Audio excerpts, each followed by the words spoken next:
Ladies and gentlemen, today I am with someone who I have the privilege to call one of my dearest friends, the iconic singer, Lulu. Welcome, Lulu. I just about finished my toast. Oh my God, what do you like? Well, I have to snack throughout the day. Because I have low blood sugar. I'm a sugar addict. Let's be honest. Let's put it all on the table. Now listen, my darling, you're such an iconic figure in music and style, actually, especially in the 60s, some of those outfits that you had. It's quite hard to know where to start. But have you always been fashion conscious, do you think? Even when you were a wee lass? Well, I think my mother was very aware. My mother was very self-conscious and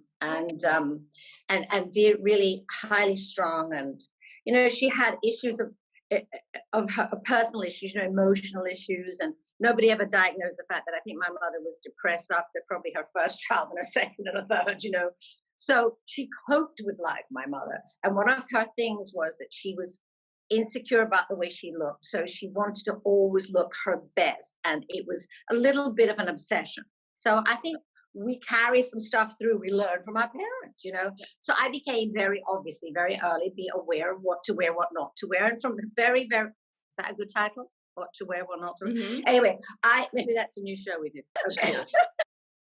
So from a tiny little girl, I was telling her how not to do my hair. I wanted to in a ponytail, and I'd say, "No, I do it." As children do, as little girls do. But I would pull it so tight. It was like my mother said, "You're going to hurt yourself." And I would get the ribbon, I'd wrap it around, I'd hold my ponytail against the wall and tie it. So there begins. What do you think? From then on, I became, like my mother, probably worse, obsessed with how I looked and clothes. And it was fed too by this, I'm going to jump to the 60s, by the fact that I was short. I had a little fat face, and I hung out with rock and roll stars. Like, you think of the Beatles and the Stones, and just think of them alone. Don't think of anybody else. Their girlfriends were mostly models, 6 feet tall, skinny, stick. I mean, a bit like you. You were a stick when you were young, and very tall. Yeah, and had that great, what my nieces and I call posh girls' hair, thick hair. My hair was thin.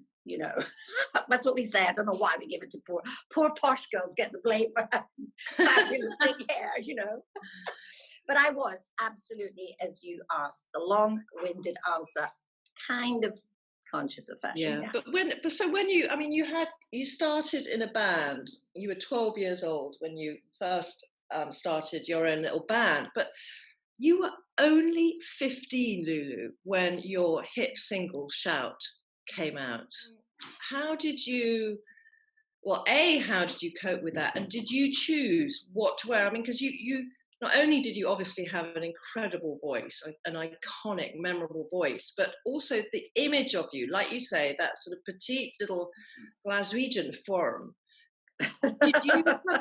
Did you devise that look, or was it just who you were?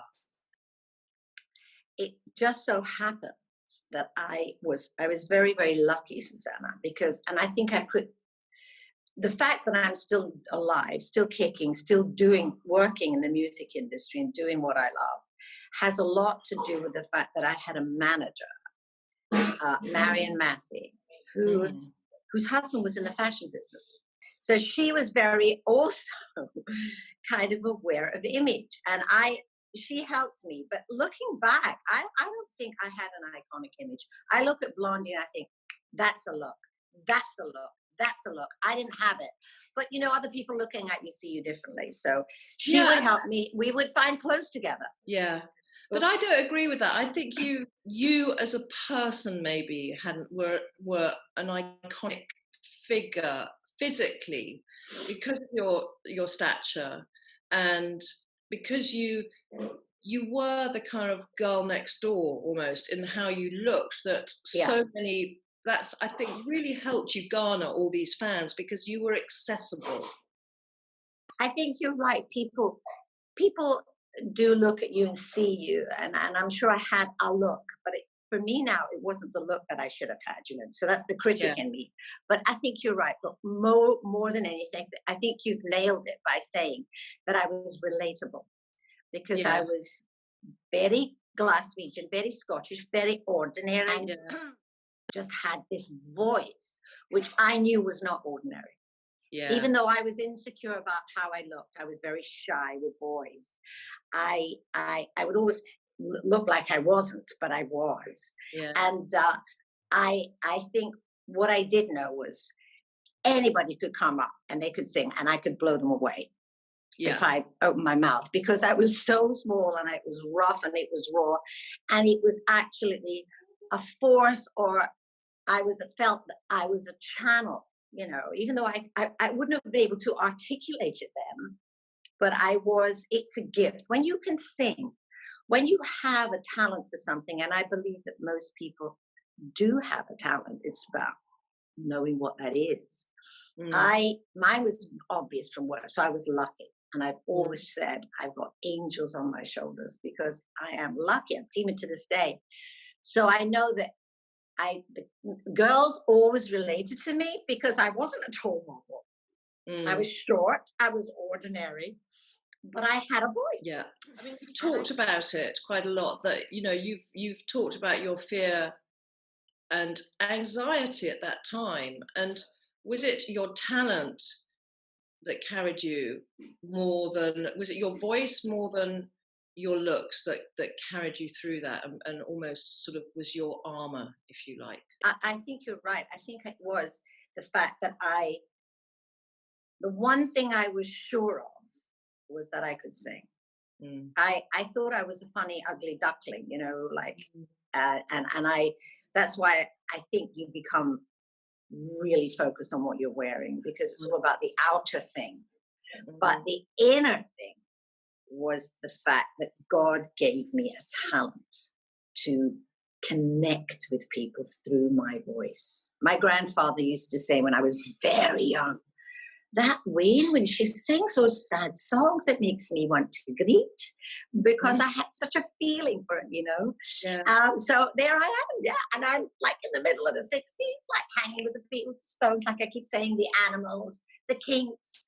And I mean, terrified as I was, Susannah, I stuck with it. And I don't think it was easy, but it was so magical on so many levels that, and I kind of went with it, because I must have known deep inside this was what it was. This was meant to be. Your voice it's interesting. I know this is about clothes, but when some people's voices, like let's say Elton John, for example, his voice has matured and he's become more of a baritone, and he's adapted his songs, his melodies to that. But your voice has never changed. You've still got, it hasn't become deeper. You've still got that power and that rasp, but it's still got a girlish edge to it. That's interesting too. That's interesting that you're saying that. Somebody during the lockdown, I had to phone, I think it was at the bank, about, they were being very careful. Everyone's upside, let's face it, we're still upside down, but the first few months, I had to speak to the bank about something. And so they asked me these questions, and like my mother, I mean, that, your mother's name, your mother's maiden name, the obvious questions, but there were one or two questions about, do I pay this on there were questions that obviously I said, do you know what? I don't really know. I'd have to phone my bookkeeper. Because also being born practically a pop singer, there's a lot of things that get taken care of for you. Because at my age, I take care of much more than I ever used to when I was very young. But I'm also getting old, so I forget things. So I said, I'm not sure about that. So long story short, we got back onto my office, and my office he said he thought it was you, and he recognized, Lulu, it could be Lulu, but your voice was so young that he thought you couldn't be 72. I mean, you are extraordinary. And also, Lulu, the other thing is that you know, when I think back to the Eurovision Song Contest and that little pink frock with the kind of beading. I know. That was an iconic Yeah, image. that's iconic. But you are someone, you have, and I don't mean this in a rude way at all, but you've become better and better looking as you've got older. Oh, you are You so are kind. a bitch. Like you are so amazing. I mean, you're a bitch too, but I love How you. is that possible? You just like, don't you? But it's just really annoying. But you've become better. You've always had the perfect boobs, and you've still got the perfect boobs. Oh my God! Which everyone I've seen in all their naked glory. Yes, you have. And you have, and we've got quite similar boobs, actually, haven't we? We have full Full, and they don't go down to our knees. They kind of go sideways a bit, but they're still right. there. They absolutely go side. Mine is going down further though. I'm sorry, they're beginning to pull down. It's like 72. Are you kidding me? But thank you God. So many women have trouble. Yeah. With their breasts. That no matter what a powerful critic I have in my head, I do thank God every day for everything that I have, for my life, for my health, and whatever it is, even though they go sideways. But also, with the voice, my voice has gone down a little bit, but I do very, very rigorous exercises for my voice, and I used to for my body, but not anymore, Susannah. I mean, stretching is about it. I injured myself trying to do the 7 Tibetan, whatever they're called, during COVID. And I injured my back. Oh my God. It was like sciatica, the pain. But yes, I think I am very lucky to have a body that's in proportion, but I always wanted to have legs as long as yours. Yeah. Bitch. Well, sorry. But my love, so going back to clothes, so you had that. I mean, that in the Eurovision Song Contest, what was it? Boom, bang, a bang. Boom, bang, a bang, boom, bang, a bang, when you are near. Boom, bang, a bang, loud in my ear. Pounding away, won't you be mine? Boom, bang, bang all the time. And I cut that song out when I thought I had matured. I thought these lyrics are just not good enough for a woman who is mature. But I put it back in because I'm trying to regress. So who chose the pink frock for you? Well, I was doing a TV series then, and I had to have like 4 or 5 different outfits made. They were all made. Why were they made? Was that because you were such a wee thing that? Yeah, so that they would fit perfectly. Okay. Yeah. And so that you can choose. I mean, today you wouldn't do that, would you? Your stylist would run out to all, and I never really wore high fashion. But I think we obviously knew what was going. It was a little Correggi. But it had the right sort of top, and the little sort of bodice so that it showed my shape and all that. And those applique flowers. But I used to have fittings for 4 or 5 outfits every week. And something would always be at lunchtime because I'd be rehearsing from 10 until 6. At lunch break, you'd have fittings, and I would almost faint a lot of the time, standing there with the bloody pins in, and the bras. But we're supposed to talk about malfunction here, and it's always been around bras. Okay. Always been around bras. Please tell me what your worst wardrobe malfunction has been. I mean, it's kind of a weird story. It's not weird, peculiar, but just this is not exactly what you would put in the category malfunction. I was Scottish, remember? And I was... You're still Scottish. I am, but I was fresh out of Scotland then, and fresh from my mother's breast, if you know what I mean. So I'm my manager, and I actually began to speak, and I still have some of her speech habits, because she spoke beautifully. And I tried to be understood, because the irritating thing was I'm digressing again. I'd say, can I have that? And they go, pardon? Can I have that too, please? I would just sort of send people up, because, I'm always changing my accent. Yeah. And I would mimic Marion, because I found that I was understood more down south. So, Marion, when I went to a gig once, and I forgot my bra, the right color bra for the outfit. And I think you could probably have seen something, but not a lot, because as I just mentioned, coming from Scotland, maybe prudish is a good word. Yeah. But also very, very naive. Naive is an even better word. Naive and sort of holding on tight, even though I was out in the world. Everybody in the world in the 60s was throwing their bras off. Yes. I held on to mine so tight. I held on to mine so tight. It was painful. It was absolutely painful.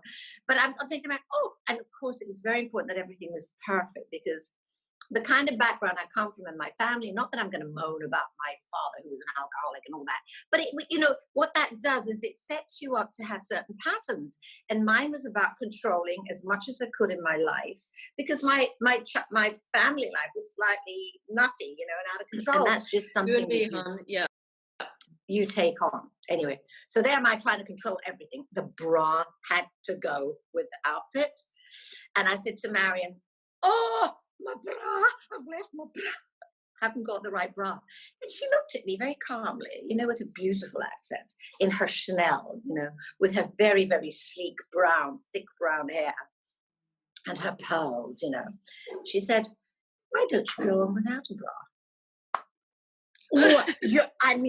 I had never heard anything so disgusting, so absolute. Can you believe it? I was 16 at the time, probably.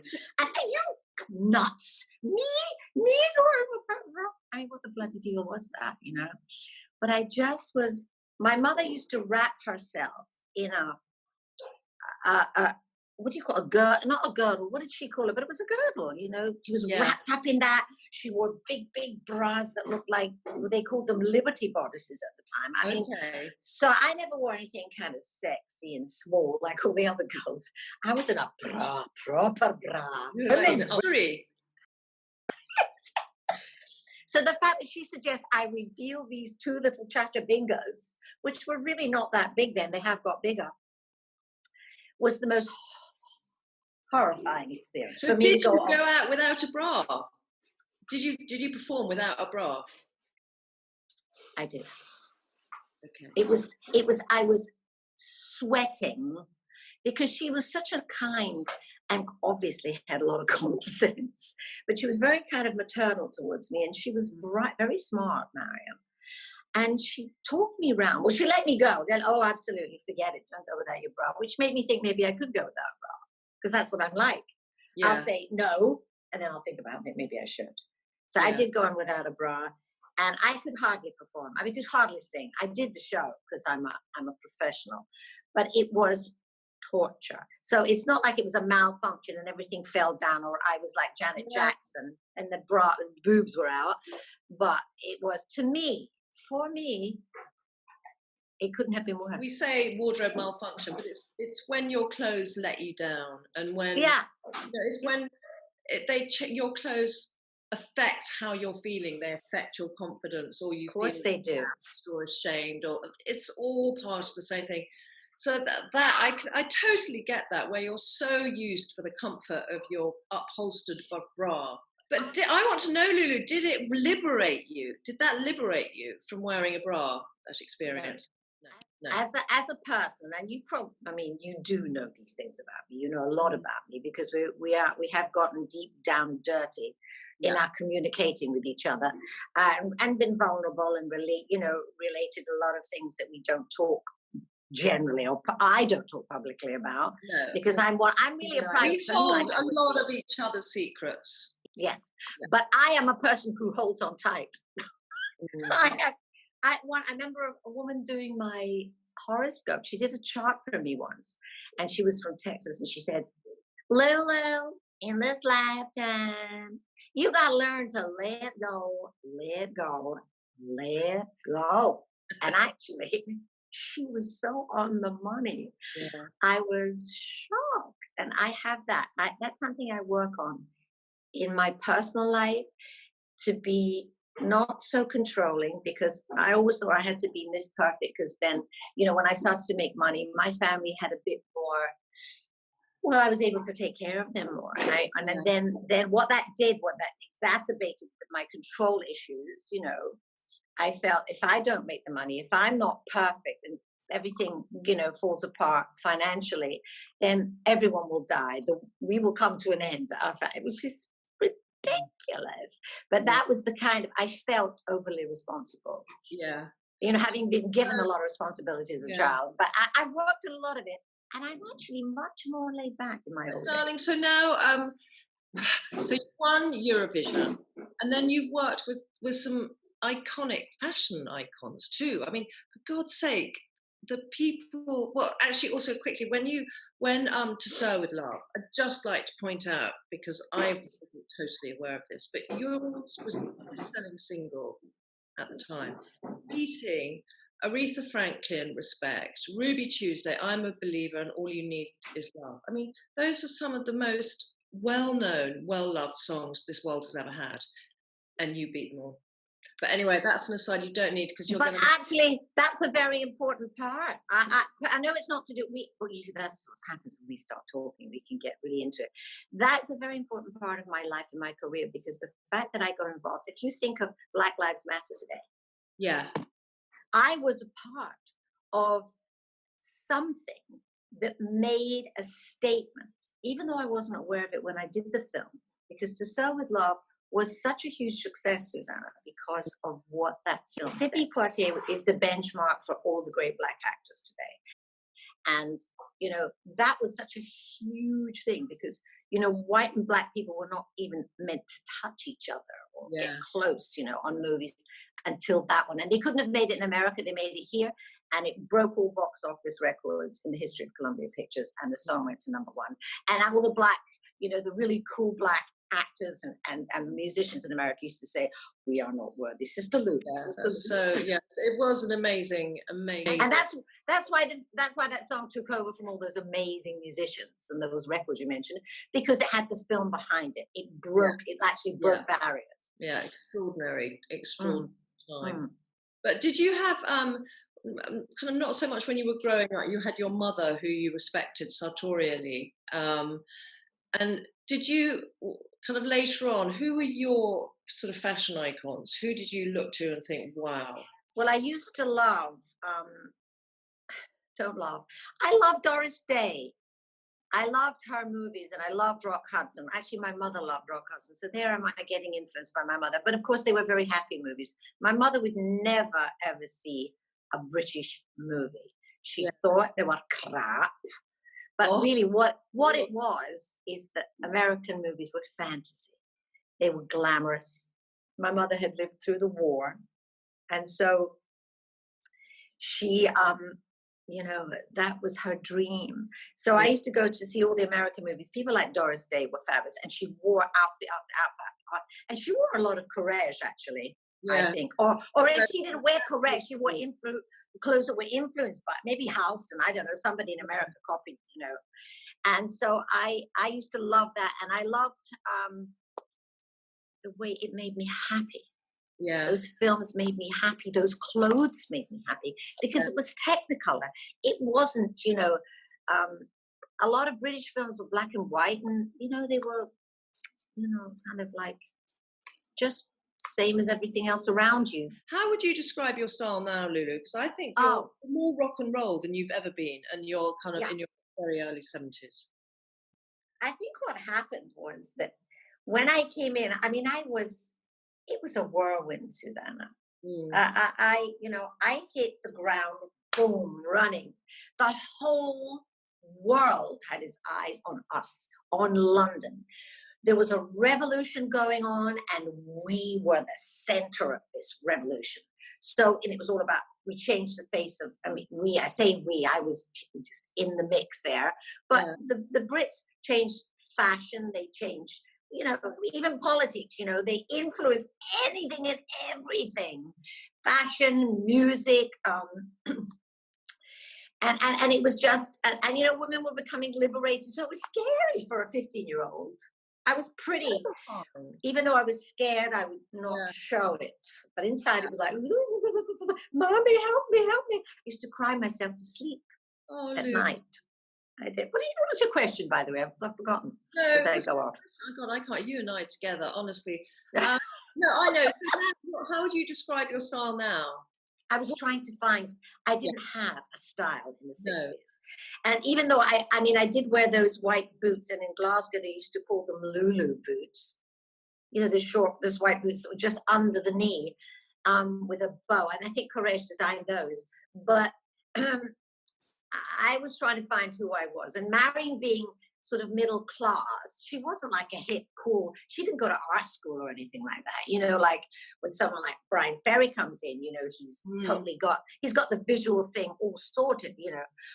I was trying to find who I was. And I think because my manager, bless her heart, thought I could do anything. She said, you can sing, you can act, you're funny, you're gorgeous, you're cute, you're this, that. And I would go, oh God, she's mad. But she made me do everything that I could do, which was be interviewed because I could talk. I learned to sort of be more articulate, I suppose. I would read books because of her that I would never have read before. I became more worldly, of course, because I traveled, and I traveled with Marion, and I met people, and I learned from people, and I was curious, and I was hungry. So what happened was I became more Marion than I became Lulu, and I became sort of a bit a rough diamond. Oh, I'm saying a diamond, darling, because I obviously think I am. I'm got ego. But no, I was a bit of a rough stone. And I became sort of smoothed off. I learned to go to Chanel to buy the shoes. I learned to go to Vidal Sassoon and la, la, la, la, la. But really, I was still finding myself. And because I wasn't a model, I couldn't just throw anything on. And then I had my own insecurities. But finally, I suppose I grew up a little bit, and it wasn't, I think, until after I divorced John Frieda that I really thought, well, this, I'm going to get back to who I really am. I've been this, that, and the next thing. I've been Mrs. Frieda, I've been Mrs. Gibb. I was married to Morris Gibb. I kind of wanted to be married, though. I liked being married, but I had sort of got married too early, and I still was finding myself. So it wasn't until after I had my son, Jordan, got divorced from John Frieda, that I really became, I think I found my style. And you asked what it was. I don't know if I can put it in a nutshell, but it's slightly sort of simple, but although look at me now, I'm dressed like a Christmas tree, but slightly more simple, but with a rocky edge. It's got to have a slightly left of center edge, because that's more my soul and my kind of my music. And really, music is my first love. It will be my last. So I have beautiful grandchildren. I have a wonderful son. I have a great life. I don't have a partner. So I feel at this point in my life, I'm more liberated than I ever was. And I am not wearing a bra today. 72, it's taken me just a little while.